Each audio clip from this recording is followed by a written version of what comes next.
So basically, we were aware that there would be a mass meeting at the medical school earlier today. It was announced by the students, and we have no academic classes running. And so we agreed that they could meet if they wanted to, either in the medical school or at Solomon House, which they're doing at 12 o'clock. Now, Shirona, in terms of the chairing of this meeting tomorrow, they've said they don't want Adam Habib to be chairing it. As far as administration is concerned, will he be chairing it? No, so I think the media's got all of this wrong, and I think that we should be circumspect when we take what some of the students say as fact. Firstly, the university's had 10 general assemblies in its 95-year history. And at those 10 general assemblies, it's always presided over by the chancellor of the university, not the vice-chancellor. So the chancellor of Wits University at the moment is former Deputy Justice Dikgang Moseneke, and he will be presiding over the ceremony tomorrow. And that's the rules as it's always been since 1922. So there has been no change to that. There are constituencies who will be represented and who will read out messages.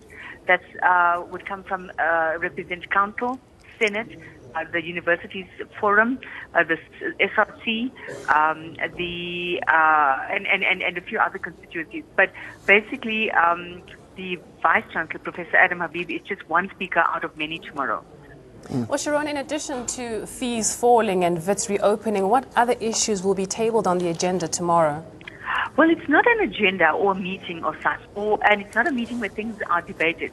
Really what it is we've got a draft statement which was compiled by the mediators yesterday.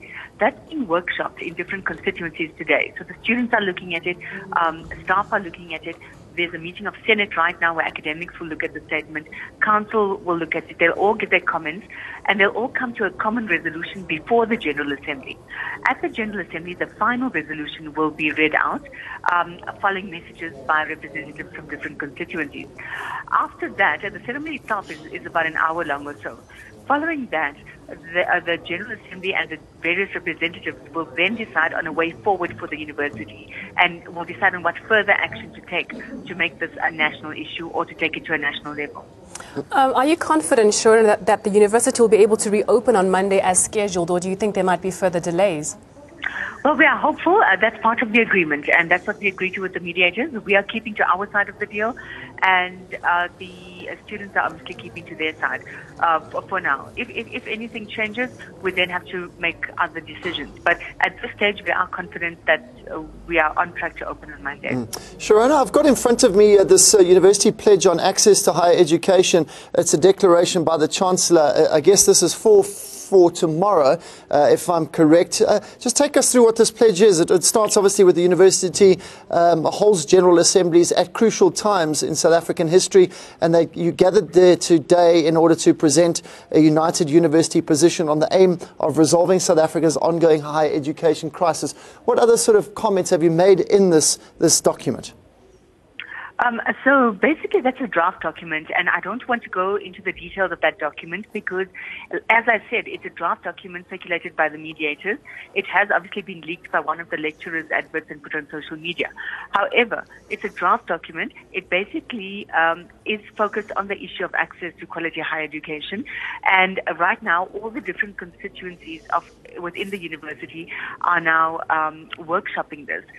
They will then make changes to this declaration, and the final version will be read out tomorrow. One last question, Shirona, just in terms of what we've been hearing from the students. We've got our cameras there this morning in the hall where they're meeting, and they're saying they want free higher education and they want it now. I mean, how viable actually is that? I know you've been asked this question a lot of times, but that's that's what they're going to be asking for tomorrow. Well, we're working through the mediators on that one, and I think it's between us and the mediators. That's the one issue on which we differ at this stage. That is that they want free education now. We're saying that it has to be a process and a goal which we have to attain. We have put a model on the table of how it could be attained, and we will direct and guide them to that. The mediators are aware of the differences between the timing and when the students want it and when we think it could happen. But again, it's not in our hands. This is an issue that we have to take to the state, and the only way we can do that is by working together. The one way to work together is by holding the General Assembly and then plotting a way forward from there onwards. So I think that while that may be a contentious point, I think at this stage it would be better to work together. We are stronger together rather than apart. And it's an issue that we will take to a national level. The mediators are aware of that point, and it is something that they are discussing with the students right now. Shirona, good luck tomorrow. We'll be following it. You know we will. We always appreciate you chatting to us here on ANN7. That's Shirona Patel, the spokesperson for Wits University.